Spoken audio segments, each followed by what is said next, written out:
হ্যাঁ, সুপ্রিয় শিক্ষার্থীবৃন্দ, অনলাইন ক্লাসে আজকে তোমাদের স্বাগতম জানাচ্ছি।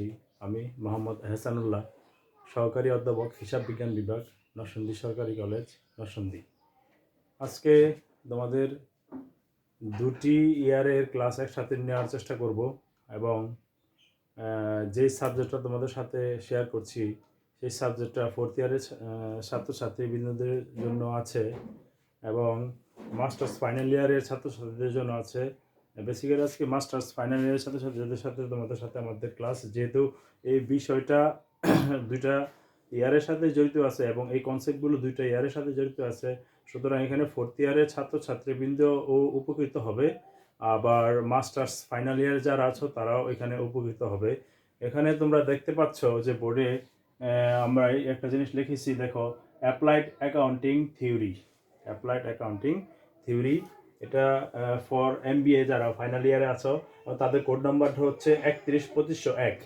দেখো, ভালো করে খেয়াল করে দেখো, 312501। আর অ্যাকাউন্টিং থিওরি যারা ফোর্থ ইয়ারের স্টুডেন্ট আছো BBA-এর, তাদের কোড নাম্বার হচ্ছে 242501। এটা হচ্ছে অ্যাকাউন্টিং থিওরি। আর মাস্টার্সে এই বিষয়টার নাম হচ্ছে অ্যাপ্লাইড অ্যাকাউন্টিং থিওরি। এখন যে কনসেপ্টটা তোমাদের নিয়ে আলোচনা করছি, এই কনসেপ্টটা ফোর্থ ইয়ারের ছাত্রছাত্রীদের ভিতরেও আছে, আবার মাস্টার্সের ছাত্রছাত্রী যারা আছে ফাইনাল ইয়ারে তাদেরও এই কনসেপ্টগুলি আছে। সুতরাং এখানে তোমরা 2 ইয়ারের ছাত্রছাত্রী এখানে মানে উপকৃত হবে।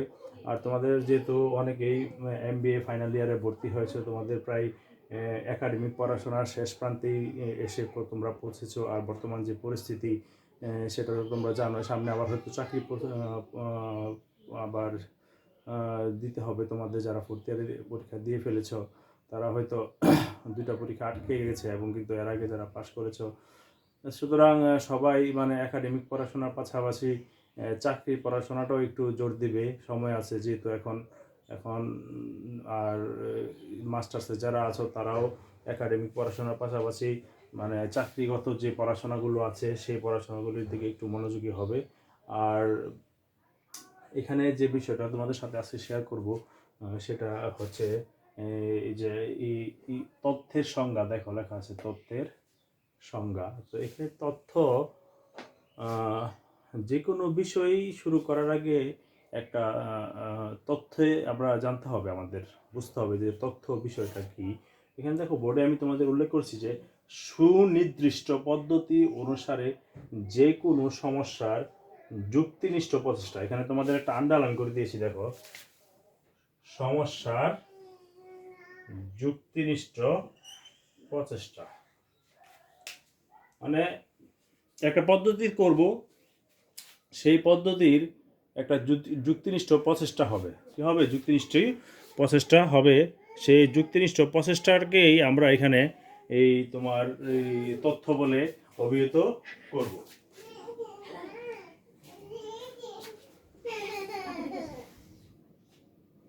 আরেকটা কথা হচ্ছে যে তাহলে তথ্যের সংজ্ঞাটাতে কি দাঁড়ালো, যে সুনির্দিষ্ট একটা পদ্ধতি থাকবে। কি থাকবে? একটা সুনির্দিষ্ট একটা পদ্ধতি থাকবে এবং সেই পদ্ধতির এখন সেই পদ্ধতির যে পদ্ধতিটা অনুসরণ করা হবে সেটা যে কোনো একটা সমস্যা হতে পারে। সেই সমস্যার আবার যে পদ্ধতিটা গ্রহণ করবো সেটা অবশ্যই যুক্তিনিষ্ঠ হতে হবে। কী হতে হবে? যুক্তিনিষ্ঠ হতে হবে এবং সেই যুক্তিনিষ্ঠ প্রচেষ্টাকে বলা হবে কি? তথ্য।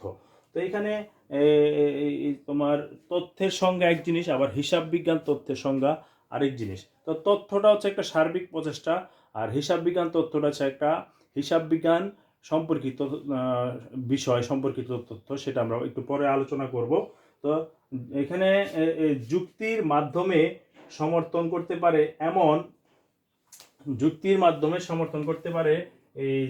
এমন স্বীকৃত ধারণা, এখানে একটা এমন স্বীকৃত ধারণা যা পরীক্ষিত এবং তা নির্ভুলভাবে প্রমাণিত। পরীক্ষিত এবং তা নির্ভুলভাবে প্রমাণিত। এখানে পরীক্ষিত এবং নির্ভুলভাবে প্রমাণিত। এই তথ্যের ভিতরে এই জিনিসটা তোমাদের মনে রাখতে হবে যে আমি যুক্তি দিয়ে সেটা কি করব? সমর্থন করতে হবে এবং সেই সমর্থনটা স্বীকৃত ধারণা থাকতে হবে এবং সেই স্বীকৃত ধারণাটা থাকবে পরীক্ষিত। সেটা কি থাকবে? পরীক্ষিত এবং সেটা হবে নির্ভুলভাবে প্রমাণিত, তাহলে সেটাকে আমরা তথ্যের ভিতরে ফালাইতে পারবো, না হলে সেটা আমার তথ্য থাকবে না, সেটা কোনো তথ্যের ভিতরে আমাদের আয়ত্তে আনতে পারবো না। তো এই যে এখানে যে মূল বিষয়টাকে দাঁড়ালো সেটা হচ্ছে যে যুক্তির মাধ্যমে আমরা একটা স্বীকৃত ধারণা থাকবে এবং সেই স্বীকৃত ধারণাটা যুক্তির মাধ্যমে উপস্থাপন করব এবং সেটা পরীক্ষিত হতে হবে। কি হতে হবে? পরীক্ষিত হতে হবে।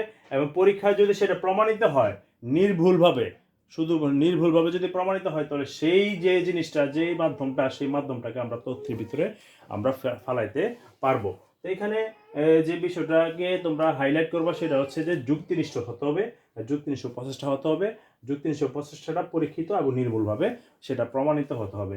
অর্থাৎ যেই সব বিষয়ে নিয়মের সাহায্যে কোনো বিষয়ের অনুমান, যুক্তি বা তর্কের যথার্থতা নির্ণয় করতে পারে তাকে তথ্য বলে। তো আমরা যদি একটা সার্বিকভাবে এখানটা ব্যাখ্যা করতে চাই, যে এখন আমরা যদি বলি, অর্থাৎ যে যেসব বিষয় নিয়মের সাহায্যে যে কোনো একটা নিয়ম হবে, সেই নিয়মের সাহায্যে কোনো বিষয়ের অনুমান, যুক্তি বা তর্কের যথার্থতা নির্ণয় করতে পারে তাকে কি বলা হবে? তথ্য বলা হবে। তাহলে এখানে যে বিষয়টা হাইলাইট করতে পারি সেটা হচ্ছে নিয়মের, এই যে দেখো, এই যে নিয়মের সাহায্যে কোনো বিষয়ের যুক্তি, কোনো বিষয়ের কি যুক্তি যথার্থতা নির্ণয় করতে পারে তাকে কি বলা হবে? তোমার তথ্য হিসাবে বলা হবে। তো এখানে তথ্যের কিছু বৈশিষ্ট্য আছে, আমরা তথ্যের কিছু বৈশিষ্ট্য তোমাদের এখানে ধরাই দিব, যে তথ্যের কিছু বৈশিষ্ট্য এখানে কি কি আমরা আলোচনা করব। যে যুক্তি নির্ভর হবে, প্রথমে যে এই আলোচনার ভিতরে এগুলি চলে আসছে, কিন্তু তার মানে যে কোনো বিষয় তো মানে সংজ্ঞার ভিতরেই বোঝা যায় যে আসলে এই যে সংজ্ঞাটা ভিতরে অনেক বৈশিষ্ট্য চলে আসে। এর ভিতরে প্রথমেই বলছিলাম যে যুক্তিনিষ্ঠ, দেখো এখানে যুক্তি নির্ভর, তথ্যের বৈশিষ্ট্যের ভিতরে প্রথমটা চলে আসছে যুক্তি নির্ভর, এবার দ্বিতীয়টা চলে আসে সুনির্দিষ্ট পদ্ধতি। অবশ্যই তথ্যের যে বৈশিষ্ট্যগুলি থাকবে সেটা থাকবে কি, তথ্য মানুষের উদ্ভাবিত পদ্ধতি শক্তির উপর নির্ভরশীল। একই সাথে এটিকে যুক্তি নির্ভরতা বলা যায়, কারণ যুক্তির মাধ্যমে মতবাদ ব্যাখ্যা করা হয়। তো এখানে যুক্তি নির্ভর থাকতে হবে। আর সুনির্দিষ্ট একটা পদ্ধতি থাকবে, কি থাকবে? সুনির্দিষ্ট একটা পদ্ধতি থাকবে। এটি যুক্তিনিষ্ঠ প্রচেষ্টা যা প্রয়োগ করতে সুনির্দিষ্ট একটা পদ্ধতি অনুসরণ করতে হবে। এগুলো কিন্তু আমি বলে ফেলছি। তাহলে এই যে তথ্যের যে সংজ্ঞার ভিতরে কিন্তু এই যুক্তি নির্ভর জিনিসটা চলে আসছে এবং সুনির্দিষ্ট একটা পদ্ধতির কথা বলা আসছে। এই যে সুনির্দিষ্ট একটা পদ্ধতি, এটা একটা বৈশিষ্ট্য। তারপরে আসছে অনুমান, যে অনুমানের কথা এখানে বলা আসছে, স্বীকৃত ধারণা, অ্যাজাম্পশন, অনুমান। তো এখানে অনুমান থাকবে যে তথ্য হলো মূলত এক ধরনের ধারণা বা অনুমান যা মানুষের বিচার শক্তি এবং পর্যবেক্ষণ ক্ষমতা থেকে উদ্বুদ্ধ। তাহলে এখানে আসলে তথ্যটা মানুষের তৈরি, মানুষেরই আসলে সৃষ্টি। মানুষ যদি সেটা যদি যুক্তির মাধ্যমে উপস্থাপন করতে পারে, মানুষ যদি সেটা প্রমাণ করতে পারে, যে কোনো অনুমান যে সেটা মানুষের কাছে গ্রহণযোগ্যতা পাবে, তখনই কিন্তু সে অনুমান এবং অ্যাজাম্পশনগুলি, সে অনুমানগুলি তথ্যে রূপান্তরিত হবে। তো এরকম বেশ কিছু অ্যাজাম্পশন কিন্তু হিসাব বিজ্ঞানও আছে। আমরা এই ক্লাসের শেষের দিকে এটা আমরা আলোচনা করব, যে তথ্য কিভাবে এই অনুমানগুলি কিভাবে, অ্যাজাম্পশনগুলো কিভাবে আমাদের আবার পরবর্তীতে তোমার প্রিন্সিপাল হিসাবেও দাঁড়িয়ে যেতে পারে। তো এখানে এই সুনির্দিষ্ট পদ্ধতি, অনুমানের কথা বললাম, প্রমাণের কথাও বলেছি, যে সমর্থন করতে পারে এমন স্বীকৃত ধারণা পরীক্ষিত, তা নির্ভুলভাবে প্রমাণিত। দেখো এখন প্রমাণিত দেওয়া আছে, তার মানে কি দাঁড়ালো? সুনির্দিষ্ট পদ্ধতি, যুক্তি নির্ভর, তারপর স্বীকৃত ধারণা এবং প্রমাণিত হতে হবে, এবং একটা কি থাকবে? সবার সাথে একটা সম্পর্ক থাকবে। এর মূল বিষয়বস্তু প্রাকৃতিক এবং মানবিক আচরণের সাথে সম্পর্কিত। তাহলে এই যে তথ্যের যে 5টা বৈশিষ্ট্যের কথা তোমাদের আলোচনা করেছি, এখানে কিন্তু এই 5টা বিষয়, এই যে বিষয়গুলি তোমাদের সাথে আলোচনা করছি, এই 5টা বিষয় কিন্তু তথ্যের বৈশিষ্ট্য। এই বৈশিষ্ট্যগুলি কিন্তু সংজ্ঞার ভিতরে চলে এসেছে। তবে প্রিয় শিক্ষার্থী বন্ধুরা, এখানে তোমাদের ক্লাসের শুরুতে তোমাদের বলেছিলাম যে আজকের যে বিষয়টা আছে, এই বিষয়টা শুধু অ্যাকাউন্টিং MBA ছাত্রছাত্রীদের ফাইনাল ইয়ারের জন্য না, তোমাদের 4th ইয়ারের ছাত্রছাত্রীদের জন্য এই কনসেপ্টটা জড়িত। সুতরাং 2 ইয়ারের ছাত্রছাত্রীরাই এখানে একসাথে তোমরা এই ক্লাসটা উপকৃত হবে। এবং আমি বোর্ডে লিখেও দিয়েছি BBA MBA ফাইনাল ইয়ারের জন্য, আবার BBA 4th ইয়ারের জন্য, এবং কোড নাম্বার উল্লেখ করে দিয়েছি 312501 হচ্ছে MBA এর জন্য, আর BBA এর জন্য দেওয়া আছে 242501। এখন তোমরা অলরেডি 4th ইয়ারে যারা রানিং অলরেডি পরীক্ষা দিয়ে দিয়েছে ওই সাবজেক্টটা, এই সাবজেক্টের খাতা আমি দেখতেছিও অনেকেই এই যে তথ্যের হিসাব বিজ্ঞান তথ্যের সংজ্ঞা, তারপরে তথ্যের বেশ কিছু যে আরও কিছু হিসাব বিজ্ঞান এই বিষয়ে বেশ কিছু প্রশ্ন তোমাদের বিষয় করেছিল, সেই বিষয়গুলি তোমরা আসলে সঠিকভাবে আনসার করতে পারো নাই, কারণ তোমরা প্রশ্নটাও ধরতে পারো নাই, প্রশ্ন ধরতে না পারার কারণে তোমরা কিন্তু সেভাবে আনসারও করতে পারো নাই। সুতরাং যে কোনো বিষয় পড়াশোনা করতে গেলে আসলে মূল থিমটাই জানতে হবে। শুধু শুধু গাদ বাঁধা কথাবার্তা বললা, উত্তর দিয়ে দিলা, তাহলে কিন্তু এক্সামিনাররা তোমাদের নাম্বার খুব ভালো বেশি দিবে না, এবং তোমরা সেটা থেকে খুব কাঙ্ক্ষিত লক্ষ্যে রেজাল্ট আশা করতে পারো না। আমি এমন অনেক খাতায় দেখেছি যে শুধু শুধু যে ধরনের প্রশ্ন তোমাদের করা হয়েছে সেই প্রশ্নটাই তোমরা ধরতে পারো নাই, মানে উল্টাপাল্টা আনসার করছো। সেটা আমি কি বলবো, আর এখানে বলার কিছু নাই। এখানে তোমরা এরকমভাবেই আনসার করবা যে প্রশ্ন যেটা বলছে সেটাই আনসার করতে হবে। এখন প্রশ্ন করছে একটা, আনসার করছো আরেকটা, তাহলে তো তুমি কি সেখান থেকে মার্কস আশা করতে পারো? অবশ্যই সেটা থেকে তুমি মার্কস আশা করতে পারো না। প্রিয় শিক্ষার্থী বন্ধুরা, এখানে এই যে আলোচনাগুলি বলছিলাম যে তথ্য বলতে কি বোঝায়, তো প্রথমে আমরা তথ্য নিয়ে আলোচনা করছি, তথ্যের বেশ কিছু বৈশিষ্ট্য নিয়ে আলোচনা করেছি, 5টি বৈশিষ্ট্য। তথ্যের সংজ্ঞার ভিতরেই আমরা এই 5টা বৈশিষ্ট্য চলে এসেছিল, এবং সেই 5টা বৈশিষ্ট্য তোমাদের উল্লেখ করেছি। তো এখানে তথ্যের আবার বেশ কিছু বিভাগ আছে। অনেক সময় খ বিভাগে এই প্রশ্নগুলি তোমাদের থাকে যে তথ্যের প্রকারভেদ কত প্রকার আলোচনা করো। আবার এই গ বিভাগেও অনেক সময় ছোট্ট একটা প্রশ্ন করে দিতে পারে তোমাদের। তো এখানে তথ্যের যে প্রকারভেদ আছে, বেসিক্যালি তথ্যের প্রকারভেদ এখানে আমরা সাধারণত দুভাগে ব্যাখ্যা করে থাকি যে কী কী তথ্যের প্রকারভেদ আছে। দেখো, বোর্ডে আমি উল্লেখ করেছি যে বর্ণনামূলক তথ্য মানে ডিসক্রিপটিভ থিওরি, আরেকটা হচ্ছে আদর্শজ্ঞাপক তথ্য মানে নরমেটিভ থিওরি। তো এইখানে এই বর্ণনামূলক যে তথ্যটা আছে, এই বর্ণনামূলক তথ্যটা কি, যে তথ্যে অতীতের কোনো ঘটনাকে পুঙ্খানুপুঙ্খভাবে বিচার বিশ্লেষণ করা হয় এবং বিভিন্ন পরীক্ষা নিরীক্ষা এবং পর্যবেক্ষণের মাধ্যমে যে ঘটনার পিছনে যুক্তি, অনুমান এবং কারণগুলো খুঁজে বের করা হয় তাকে বর্ণনামূলক তথ্য বলে। তো এখানে বোঝা যায় যে অতীতের কোনো ঘটনাকে আমরা কি করব, এখানে বিচার বিশ্লেষণ করব, এবং সেটার মাধ্যমে আমরা একটা পর্যবেক্ষণ করব, পর্যবেক্ষণের একটা যুক্তি দ্বারা করাবো, অনুমান দ্বারা করাবো, এবং কারণগুলো খুঁজে বের করব, এবং সেটাকে বলা হবে কি বর্ণনামূলক তথ্য। এখানে যদি বইয়ের ভাষায় যদি এলএস কোরাল বলেছেন যে তথ্যের সাহায্যে কিভাবে আর্থিক তথ্য তথ্য আর তথ্য এক জিনিস নয়, যে তোমার তথ্যের সাহায্যে কিভাবে আর্থিক তথ্য সংগৃহীত হয়েছে, বিচার বিশ্লেষণ করা হয়েছে, সরবরাহ করা হয়েছে, তা ব্যাখ্যা করা যায়, তাকে বর্ণনামূলক তথ্য বলা হয়। সংক্ষেপে বলা হয়ে যেতে পারে ঘটনা বিচার বিশ্লেষণ করা, বিভিন্ন ক্ষেত্রে প্রয়োগ রীতি বা রীতি সম্পর্কে ব্যাখ্যা করা এবং যুক্তি দিয়ে সমর্থন করাই হলো তথ্যের মূল বক্তব্য। এখানে অনুমান করা হলো এই পরিস্থিতিতে অনুমান করা কারণ ঘটলে সর্বদা একই ঘটনা ঘটবে, এই ধরনের তথ্যকে আবহরণের ইন্ডাকটিভ থিওরি নামে অভিহিত করা হয়। তো এখানে হচ্ছে কি অতীতের যে কোনো একটা ঘটনাকে আদর্শমূলক তথ্য তোমরা যদি যখন লেখবা ব্যাখ্যাটা, সেখানে লেখবা কি যে অতীতে কোনো ঘটনাকে বিচার বিশ্লেষণ করা হয়, এবং সেই বিচার বিশ্লেষণের মাধ্যমে কি করবে, পরীক্ষা নিরীক্ষা করব, পর্যবেক্ষণ করব, করার মাধ্যমে যে যুক্তি এবং অনুমান এবং কারণগুলো খুঁজে যে ব্যাখ্যা করা হয় তাকে বলা হবে কি বর্ণনামূলক তথ্য। যে তথ্যে এই জিনিসগুলো আলোচনা করা হয় তাকে বলা হবে কি বর্ণনামূলক তথ্য। ক্লিয়ার? আচ্ছা, আরেকটা হচ্ছে আদর্শজ্ঞাপক তথ্য, যে কি তথ্য সংগ্রহ করা হবে, কি বিশ্লেষণ করা হবে, কি সরবরাহ করা উচিত, এই যে বিষয়গুলো, এই বিষয়গুলো যে তথ্য নিয়ে আলোচনা করা হয় তাকে বলা হবে আদর্শমূলক তথ্য। সহজ ভাষায় আমি কিন্তু তোমাদের বইয়ের ভাষার সাথে সাথে সহজ ভাষায় আগে উপস্থাপন করার চেষ্টা করছি যে কি তথ্য সংগ্রহ করা হবে। তথ্য না, একটা হচ্ছে তত্ত্ব আর একটা হচ্ছে তথ্য, একটা হচ্ছে ইনফরমেশন আর একটা হচ্ছে থিওরি। তাহলে আমি কিন্তু তথ্যের ভিতরে ইনফরমেশন বলছি। কি তথ্য মানে কি information, what information is collected, মানে হোয়াট ইনফরমেশন ইজ মানে তোমার analysis, and what information is should be supplied. এই যে বিষয়গুলো, এই বিষয়গুলি কোন মানে জিনিসের সাথে তোমার সম্পর্কিত, যে বিষয়গুলির সাথে সম্পর্কিত সেটা কিন্তু আসলে আদর্শ জ্ঞাপক তথ্যের সাথে সম্পর্কিত, তাকে বলা হচ্ছে নরমেটিভ থিওরি। এবং শুধু এখানে চলতি প্রকৃতি কি পর্যালোচনা করে না, নতুন পন্থা উদ্ভাবন করে। এই কোন পদ্ধতিতে?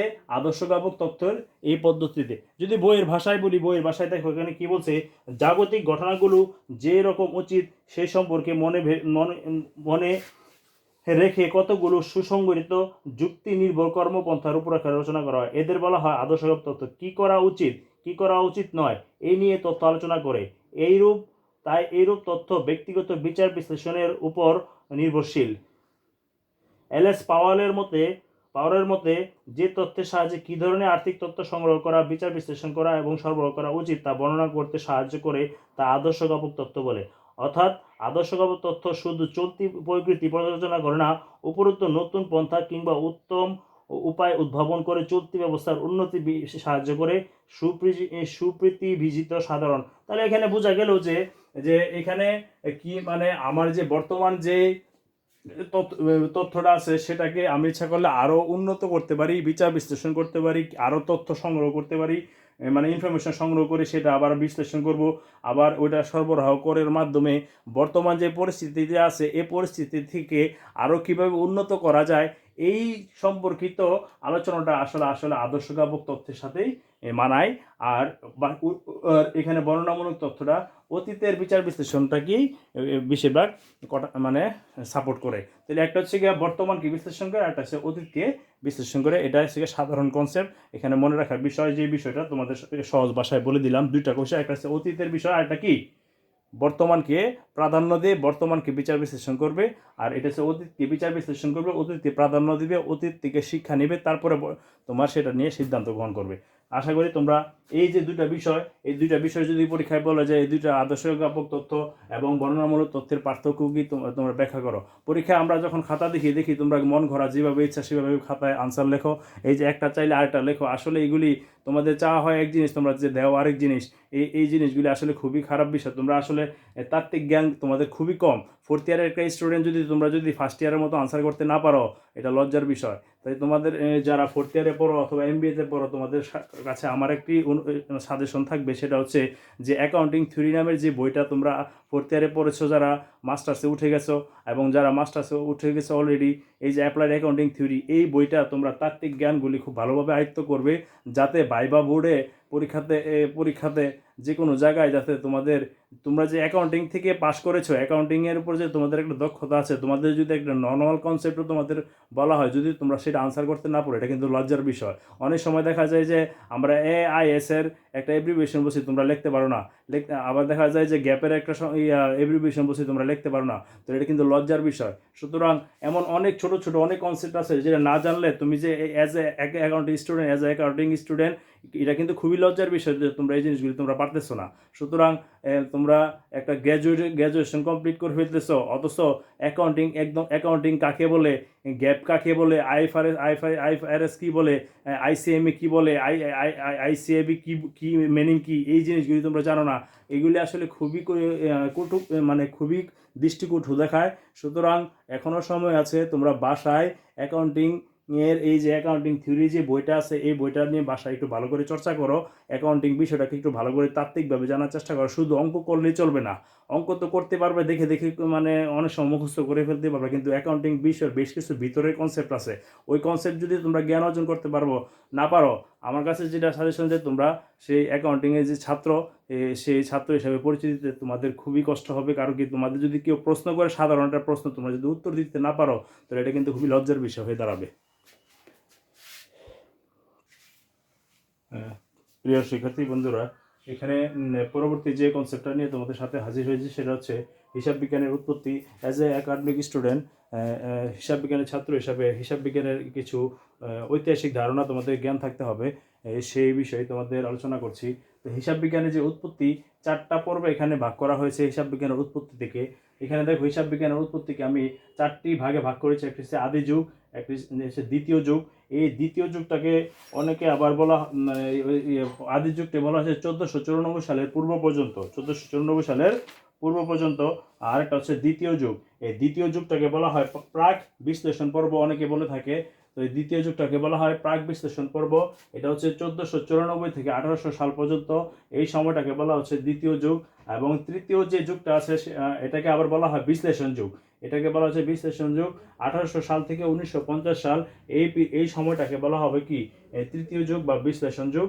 আর আধুনিক যুগ, এই আধুনিক যুগে হচ্ছে 1950 সালে যে পরবর্তী সময়, এখন বর্তমান সময় যে রানিং আছে 1950 সালের পর থেকে, এই 4টা পর্বে আসলে হিসাব বিজ্ঞানের যে যে উৎপত্তির যে কর্মবিকাশ এবং সময়কাল, এটা এই 4টা ভাগ করা হয়েছে। এখন এই যে প্রথম যে আদি যুগটা আছে, আদি যুগ সম্পর্কে তোমরা জানো যে মানুষ প্রথম দিক দিয়ে এই যে প্রস্তর যুগ ছিল, সেখানে তোমার সুতায় গিট দিয়ে তারপরে পাথরে মানে খোদাই করে দাগ টাগ দিয়ে হিসাব রাখতো। এই প্রাচীন এই আদি যুগ প্রস্তর যুগ ছিল, সেখানে প্রাচীন যুগ ছিল, বিনিময় যুগ ছিল, মুদ্রা যুগ ছিল। এই সবগুলি কিন্তু এই আদি যুগেরই কথাবার্তা। যেমন প্রস্তর যুগ, প্রাচীন যুগ, বিনিময় যুগ, মুদ্রা যুগ, এগুলি তোমরা বই থেকে এখানে পড়ে নিতে পারবে। তোমাদের অনেক সময় ক বিভাগে বলা থাকে যে আদি যুগের কত সাল পর্যন্ত সময়টাকে আদি যুগ বলা হয়, ক নম্বরে এই প্রশ্নগুলি আসে। আবার ক নম্বরে এই যে সালগুলি থেকে অনেক সময় প্রশ্ন আসে। আবার যদি বলা হয় যে দ্বিতীয় যুগ, মানে এই যে তোমার তোমার প্রাক বিশ্লেষণ যুগটা কত সময়টাকে বলা হয় 1494 থেকে 1800 সাল। এই 1494 থেকে 1800 সাল এখানে আসলে হিসাব বিজ্ঞানের একটা যুগান্তকারী মানে পরিবর্তন এসেছে। আর হিসাব বিজ্ঞানের উৎপত্তি আসলে এই সময়কাল থেকেই শুরু হয়েছে বলা যায়। যে মানে বই পুস্তকে এবং খাতা কলমে যে বিষয়টা মানে একটা ধারাবাহিকতায় চলে এসেছে, সেটা কিন্তু আসলে এই সময়টাতেই শুরু হয়েছে। 1494 সালে তোমরা জানো যে ইটালির ধর্মযাজক একজন ব্যক্তি ছিলেন, তার নাম ছিল তোমার লুকা পেসিওলি। এই লুকা পেসিওলি একজন ছিল গণিতবিদ। এই গণিতবিদ কিন্তু একটা বই বাই করেছিল, সেই বইটার নাম ছিল Summa de arithmetica and geometric and proportionalita নামের যে বইটা ছিল। এই বইটাতে সে পাটিগণিত, তারপরে বীজগণিত, তারপরে তোমার এই যে বিষয়গুলো, এই সবগুলি বিষয়, এই অনুপাত সংক্রান্ত বিষয়গুলো নিয়ে এসে তারা এখানে এসে আলোচনা করেছিল। এবং এখানে এসে হিসাব বিজ্ঞান এই যে বিষয়গুলি নিয়ে আলোচনা করেছে, লুকা পেসিওলি বইটিতে প্রথম দুটি অংশে যথাক্রমে পাটিগণিত এবং জ্যামিতি নিয়ে আলোচনা করেছে। প্রথম দুইটা অংশে পাটিগণিত এবং জ্যামিতি নিয়ে আলোচনা করেছে। পরবর্তীতে তৃতীয় অংশ তিনি হিসাব রক্ষণ মানে বুক কিপিং, হিসাব বিজ্ঞান না, বুক কিপিং, এখানে বুক বুক কিপিং এর 36টা বিষয় নিয়ে সে আলোচনা করেছে। কয়টি বিষয় নিয়ে? 36টি বিষয় নিয়ে সে এখানে আলোচনা করেছিল। তো এখানে যে বিষয়গুলো তোমার মনে রাখার বিষয় সেটা হচ্ছে যে এখানে এই লুকা পেসিওলি হিসাব বিজ্ঞান সংক্রান্ত তোমার এখানে সে 36টি বিষয় নিয়ে লিপিবদ্ধ করেছে। তো হিসাব বিজ্ঞানের এই অংশটি প্রকাশ পেয়েছিল 1504 সালে। এটা একটা অবজেক্টিভ প্রশ্ন যে কত সালে এই লুকা পেসিওলি এই 36টি বিষয় নিয়ে আলোচনা করেছিল। 1504 সালে সেই এই অংশটি নিয়ে সে পুনর্মুদ্রণ হয়। হিসাব বিজ্ঞানের এই অধ্যায়গুলোর নাম ছিল দি কম্পিউটিস অফ স্ক্রিপ্টুটরিস, অবিধানিক অর্থ গণনা বা লেখা সংক্রান্ত। এই অধ্যায়গুলোতে তিনি দ্রুতরফা দাখিলা পদ্ধতি সম্পর্কে বিস্তারিত আলোচনা করেছেন। এই অধ্যায়গুলোতে প্রথম ভাগটি মজুদ সম্পদ সংক্রান্ত ইনভেন্টরি এবং দ্বিতীয় ভাগটি বিন্যাস সংক্রান্ত বা ডিসপোজিশন সংক্রান্ত। ইহাতে ম্যাটেরিয়াল জার্নাল সংক্রান্ত এই যে বিষয় এইগুলি নিয়ে এসে আলোচনা করেছেন। 36টা বিষয় এখানে, তার মানে 1494 সাল থেকে 1800 সাল পর্যন্ত এই যে বিষয়গুলি ঘটেছিল এখানে এইভাবে এখানে হয়েছে। এবং 1800 সাল থেকে 1950 সাল পর্যন্ত এই যে তৃতীয় যে পর্বটা আছে, এই পর্বটাতে আসলে ইংল্যান্ডের শিল্প বিপ্লব হয়েছিল। তোমাদের খেয়াল আছে কিনা জানি না, যে এখানে শিল্প বিপ্লব আমি লিখে দিচ্ছি, দেখো শিল্প বিপ্লব।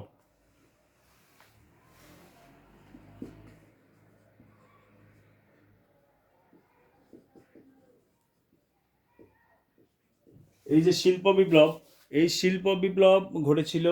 এবং এই শিল্প বিপ্লবের কারণে হিসাব বিজ্ঞানের তোমার মানে ধরনেই পাল্টে গিয়েছিল। লেখার যে স্টাইল, সেখানে কার্যপদ্ধতিও চেঞ্জ হয়ে গিয়েছিল। 1750 থেকে 1850 সালের মধ্যে ইংল্যান্ডের শিল্প বিপ্লব সংঘটিত হয়েছে, তোমরা সেটা জানো।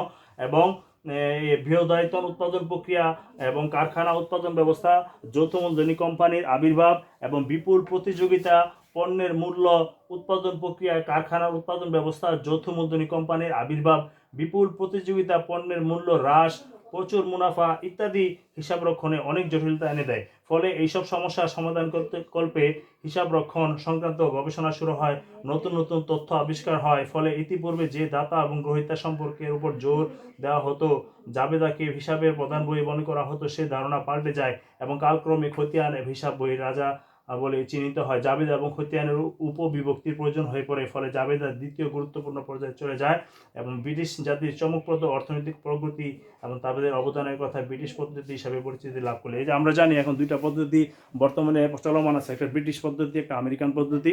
তখন আমরা যখন ইন্টারমিডিয়েটে পড়াশোনা করছি তখন কিন্তু আমরা ব্রিটিশ পদ্ধতিতে পড়াশোনা করছি। এখন বর্তমানে যা কিছু রানিং আছে সব কিন্তু তোমার আধুনিক পদ্ধতিতে পড়াশোনা হয়, সেটা হচ্ছে আমেরিকান পদ্ধতি।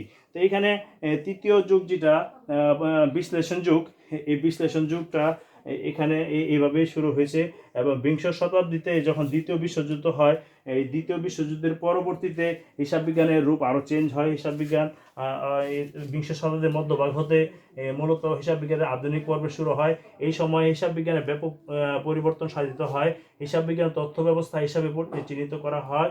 আধুনিককালে হিসাব বিজ্ঞানের মূল উদ্দেশ্য মুনাফা নির্ণয় হতে সরে এসে প্রশাসনিক নিয়ন্ত্রণের হাতিয়ার পরিণত হয়েছে। অর্থনীতি এবং বিজ্ঞানের উন্নতির সঙ্গে সঙ্গে হিসাব বিজ্ঞানের উন্নয়নও অতপ্রভাবে জড়িত। দ্বিতীয় বিশ্বযুদ্ধের পর বিজ্ঞান ও প্রযুক্তির অগ্রগতির সঙ্গে সঙ্গে শিল্প বাণিজ্যের অগ্রগতি ঘটে। তাহলে এখানে পাশাপাশি হিসাব সংক্রান্ত কার্যক্রম ব্যাপকতা লাভ পায়। তো এখানে যে পর্বগুলির কথা বলা হয়েছে সেই পর্বগুলি এখানে এভাবে তুলে ধরা হয়েছে। তো তোমাদের সাথে আমি আজকের ক্লাসের শেষে যে বিষয়গুলি আলোচনা করব সেটা হচ্ছে যে তোমাদের অনেক সময় দেখা যায় ক্লাসে আমরা একটা জিনিস পড়াই এবং সেটা বুঝো, আবার পরীক্ষার বাসায় একটা জিনিস পড়ে বুঝে যাও, কিন্তু পরীক্ষায় যখন প্রশ্ন করা হয়, প্রশ্ন আমি যে এখন কইছি ফোর্থ ইয়ারের খাতা দেখলাম, ওইখানে দেখলাম যে প্রশ্ন চাইছে একটা, তোমরা আনসার করছো অন্যটা, হয়তো আমাদের কলেজের খাতা না, অন্য যে কোনো কলেজের খাতা। তো দেখা যায় যে 100টা খাতার ভিতরে যদি 10জন 20জন যদি একটু ভালো লেখে, বাকিরা যদি না লেখে, তার মানে বোঝা গেল যে বেশিরভাগ হয়তো এরকম হতে পারে। যেমন এখানে হিসাব বিজ্ঞান গুণগত তথ্যের বৈশিষ্ট্য আলোচনা এখানে চাওয়া হয়েছিল, তোমরা কি করছো, এখানে হিসাব বিজ্ঞানের বৈশিষ্ট্য আলোচনা করেছো, তো এটা হইলো না। এখানে আবার এখানে এই বলা হয়েছিল যে অনিশ্চিত তত্ত্ব বলতে কি বোঝো এবং উপাদান কি, তোমরা মন ঘোরাভাবে বিভিন্ন উপাদান এখানে তুলে ধরেছো। এখানে কোনো মানে এই যে যেমন এই যে প্রযুক্তি, তারপরে সরবরাহকারী, ভোক্তা, ক্রেতা, প্রতিযোগী, এই যে উত্তরগুলি, এগুলি তোমরা অনেকেই এই আনসারগুলি এখানে করে নাই, মন গড়া যা চাইছে তাই লিখছে, উল্টাপাল্টা সব কিছু। আবার হিসাব তথ্য কিভাবে হিসাব বিজ্ঞান নীতি, হিসাব বিজ্ঞান চর্চাকে মানকে প্রভাবিত করে, প্রশ্ন বোঝা নাই, যা মন চাইছে তাই লিখছে। তো এই যে যদি হয় এরকম, যেটা না পারি না দিলাম, এখানে তো অপশন আছে অন্য প্রশ্ন আনসার করব, তো এখানে এই শুধু শুধু মানে বানাই লেখার কোনো সুযোগ নাই। আবার অনিশ্চিত তথ্যের উপাদান আছে, অনিশ্চিত তথ্যের উপাদান এখানে দেখো 5 নম্বরে তোমাদের এবারে যে ফোর্থ ইয়ারে যারা পরীক্ষা দিয়েছ ওইখানেও ছিল অনিশ্চিত তথ্য কি বলো, এর উপাদান লিখি কি। আবার এখানে 11 নম্বরেও একই ধরনের প্রশ্ন ছিল যে অনিশ্চিত তথ্যের উপাদান কি, বোনাস পয়েন্টের মতো ছিল, ওইখানেও ভুল করছে, এখানেও ভুল করছে। এখানে প্রযুক্তি, সরবরাহকারী, ভোক্তা, প্রতিযোগী, সরকার, এগুলি ছিল তোমার এই প্রশ্নের আনসারগুলো। তো এখানে সুপ্রিয় শিক্ষার্থী বন্ধুরা, তোমাদের গাথার্থে এটাই বলতে চাচ্ছি যে প্রশ্ন যেটাই করুক তোমরা আনসার সেটাই করবে। আর এর বাইরে প্রশ্ন ছোট আনসার করো, কিন্তু যুক্তি নির্ভর এবং সুন্দর আনসারটা করার চেষ্টা করো। বেশি লিখবে যে বেশি মার্কস পাবে তা কিন্তু না, যেটা চাওয়া হয়েছে সেটা যদি কমও লেখো তুমি মার্কস বেশি পাবে, আর যেটা চাওয়া হয়েছে তুমি যদি গাদ বাঁধা উল্টাপাল্টা লেখো তাহলে কিন্তু তুমি মার্কস খুব বেশি পাবে না, এবং এটা তোমার পরবর্তী জীবনের জন্য খুব হুমকি স্বরূপ হয়ে দাঁড়াবে। তুমি চাকরি জীবনে যাবা, ভাইবাতে গিয়ে তোমাকে প্রশ্ন করা হলো, তুমি জিনিসটা পারলা না, তুমি তোমার মন ঘোরা মতো সারা জীবন যেভাবে তুমি মন ঘোরা মতো পরীক্ষাতে আনসার করে দিয়ে আসেছো, যদি ভাইবা বোর্ডও সেভাবে তুমি ফেস করে সেইভাবে আনসার করে দিয়ে আসো, তুমি কিন্তু ডিসকোয়ালিফাইড হয়ে যাবা। সুতরাং তোমাদের সব ভালোর জন্যই বলতেছি যে তোমরা এখন ফোর্থ ইয়ার শেষ করে ফেলছো অনেকে, আবার মাস্টার্সও তোমরা আসলে ভর্তি আসছো, শেষ হয়ে যাবে কিছুদিন পরে। তোমাদের যে জ্ঞানগুলি এখন অর্জন করতে পারো না, তাত্ত্বিক জ্ঞানগুলো, এই জ্ঞানগুলি তোমরা অর্জন করে ফেলো, যাতে তোমরা চাকরি জীবনে এবং পরবর্তী জব সেক্টরে গিয়েও যাতে তোমরা তোমাদের সাফল্য ধরে রাখতে পারো, সে প্রত্যাশা ব্যক্ত রেখে আজকের মতো এখানে বিদায় নিচ্ছি। আর পরবর্তী ক্লাসে তোমাদের আরেকটি ক্লাসে হাজির হব। আর তোমাদের বলে রাখি যে এখানে তোমাদের মাস্টার্সের ক্লাসে আমাদের রুটিন ছিল আজকে মাস্টার্সে যে বিষয়গুলি তোমাদের পড়ানো হবে সেটা হচ্ছে applied accounting theory, advance cost accounting. আমি তোমাদের সাথে থাকবো যদি পরবর্তী ক্লাসে দেখা হয়। তারপরে আর কি বিষয় আছে, স্ট্র্যাটেজিক ম্যানেজমেন্ট অ্যাকাউন্টিং আছে, স্ট্র্যাটেজিক ম্যানেজমেন্ট আছে, কর্পোরেট গভর্নেন্স আছে, কর্পোরেট ফিনান্সিয়াল রিপোর্টিং আছে, কর্পোরেট ট্যাক্স প্ল্যানিং আছে। যারা বই কিনো নাই, বই কিনে বাসায় পড়াশোনা শুরু করতে পারো। আর বর্তমান যে পরিস্থিতি, এই পরিস্থিতিতে বাসায় বেশিরভাগ পড়াশোনা করে নিতে হবে তোমাদের নিজ দায়িত্বে। আমরা তো অনলাইনে তোমাদের সাথে থাকবোই, ক্লাস বোঝানোর চেষ্টা করব।